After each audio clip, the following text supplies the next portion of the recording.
Dans une ville tranquille appelée Umo, vivait une belle fille nommée Uem. Elle était admirée par tout le monde dans le village. Des hommes de loin venaient lui demander sa main en mariage. Personne ne pouvait nier sa beauté. Sa peau éclatante, son sourire radieux et ses yeux gentils faisaient d'elle le sujet de conversation de la ville. Mais peu importe le nombre d'hommes qui lui demandaient de les épouser, maman ne pouvait pas dire oui. Au lieu de cela, elle préférait passer du temps avec eux pour les renvoyer une fois qu'elle avait fini. Ce n'était pas parce qu'elle ne voulait pas d'amour. Maman avait un secret profond qu'elle ne pouvait pas garder. Elle ne la partageait avec personne, sauf ses deux meilleurs amis Uso et Ken.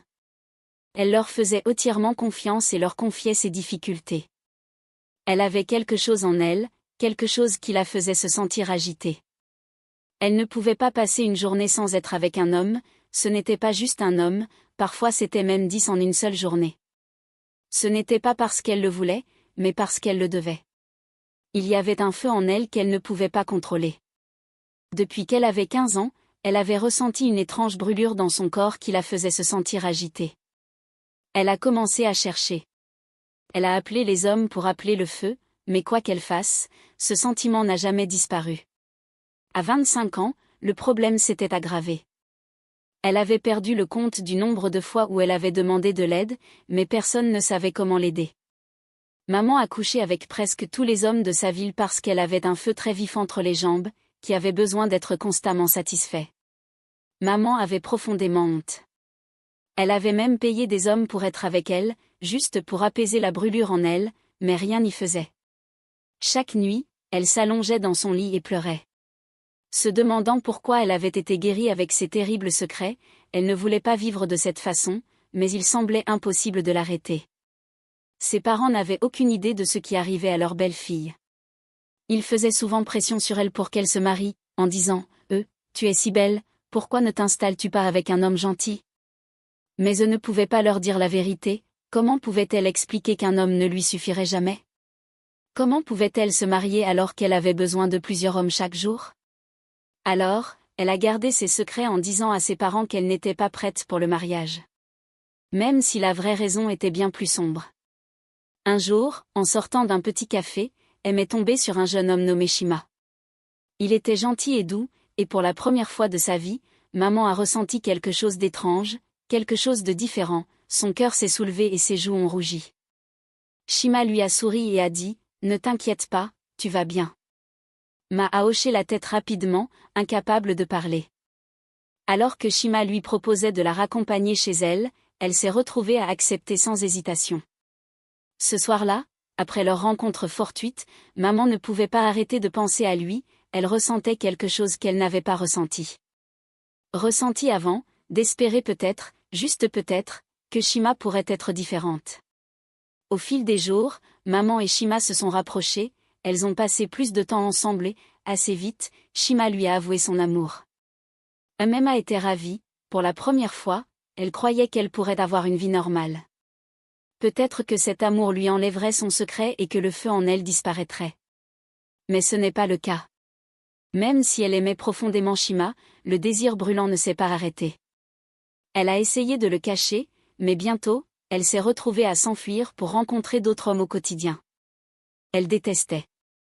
Elle m'aime pour ça, mais elle n'a pas pu résister à la piscine. La culpabilité la rongeait à chaque fois qu'elle était avec Shima, elle avait l'impression de lui mentir, elle voulait être fidèle, mais le feu était trop fort entre ses jambes. Un soir, Shima l'a surprise avec une demande en mariage. Il s'est mis à genoux et lui a demandé « Si tu voulais m'épouser ?» Maman était choquée et a dit oui, et elle avait hâte de partager la nouvelle avec ses meilleurs amis Uso et Ken. Les trois amis se sont rencontrés à leur endroit habituel le lendemain. Maman a fièrement montré sa bague de fiançailles, son sourire large et éclatant. Ken l'a applaudi en la serrant fort dans ses bras et en célébrant ce grand moment de sa vie. Ils ont bu et ri, imaginant la belle vie qu'elle était sur le point d'avoir avec Shima, mais au fond de lui, Ken ressentait quelque chose de sombre, elle avait toujours été dans l'ombre d'Uem. Ka avait lutté pour trouver l'amour elle-même et maintenant, elle ne pouvait pas comprendre comment Uem, qui portait un secret aussi sombre, pouvait être celle qui obtenait tout. Ken se sentait amer et jaloux. Comment quelqu'un qui avait couché avec tant d'hommes pouvait-il être récompensé par l'amour et le bonheur? Pourquoi était-elle restée sans rien? Ken ne pouvait pas arrêter la jalousie de grandir, elle la rongea jusqu'à ce qu'elle élabore un plan pour empêcher le mariage de Ma. Le grand jour arriva.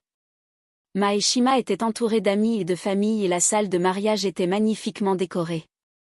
Tout le monde était excité d'être témoin de leur amour, mais juste au moment où Ma et Shima étaient sur le point d'échanger leurs alliances, quelque chose d'étrange se produisit.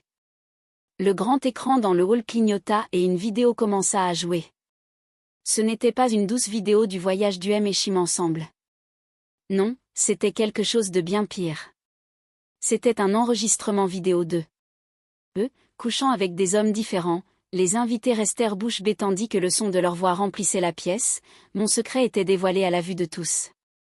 Le visage de Shim pâlit, il ne pouvait pas croire ce qu'il voyait. M resta figée, ses mots s'écrasèrent autour d'elle, les chuchotements dans la pièce devinrent plus forts et Umar pouvait sentir le poids des jugements de chacun. Shima ne dit pas un mot, il sortit du couloir, la laissant derrière elle. Uma courut après lui en pleurant et en le suppliant de l'écouter, mais il était trop tard, Shima avait trop chaud, il partit en laissant Ma là, debout.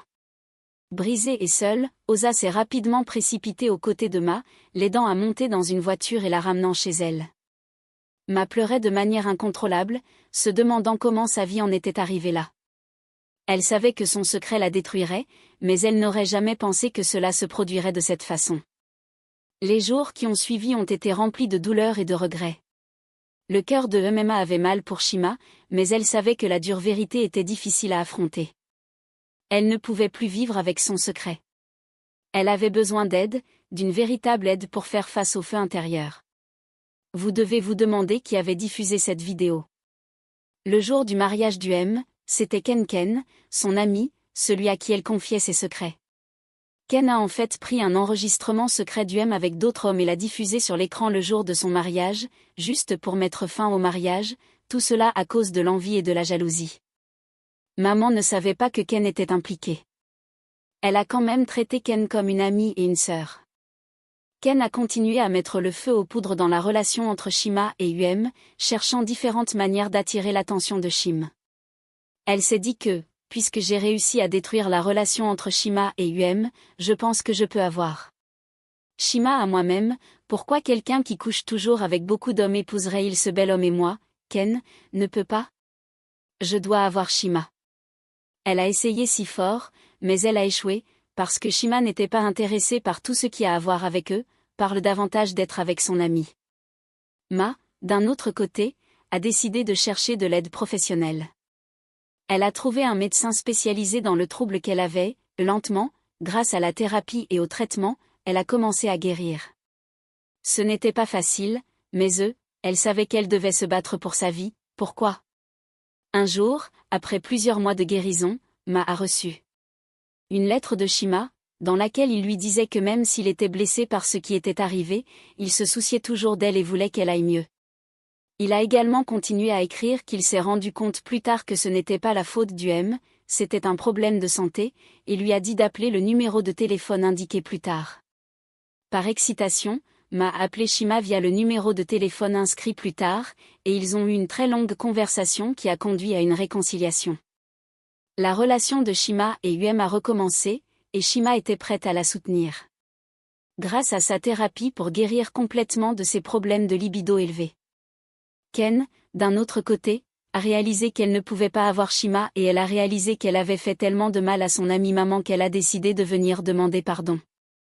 Elle l'a supplié de lui pardonner, elle était tellement désolée, avec son bon cœur, à pardonner à Ken, mais l'amitié ne pourra plus jamais être comme avant.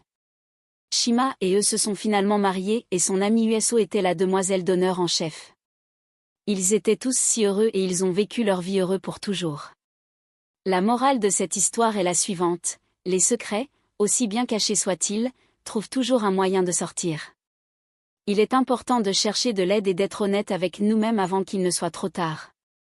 La véritable guérison consiste à faire face à la vérité, aussi douloureuse soit-elle. Deuxièmement, essayons d'être attentifs au genre de personnes que nous appelons amis, car ce sont en fait des amis hostiles. Soyons prudents avec les personnes à qui nous révélons parfois nos secrets. Nous devrions simplement être les meilleurs amis de nous-mêmes et garder nos secrets pour nous-mêmes. Merci beaucoup. Pour avoir écouté cette histoire, j'espère que vous avez appris une chose ou deux. Mon nom est sur l'une des histoires et des contes et s'il vous plaît, si vous n'êtes pas abonné, veuillez cliquer sur le bouton s'abonner. Activez les notifications afin que lorsque je publie des histoires plus intéressantes et plus perspicaces comme celle-ci, vous soyez le premier à les recevoir et si vous êtes un abonné récurrent, et, merci beaucoup d'avoir écouté mon histoire, j'apprécie votre soutien constant et je ne le prends pas pour acquis. À bientôt dans ma prochaine vidéo, au revoir.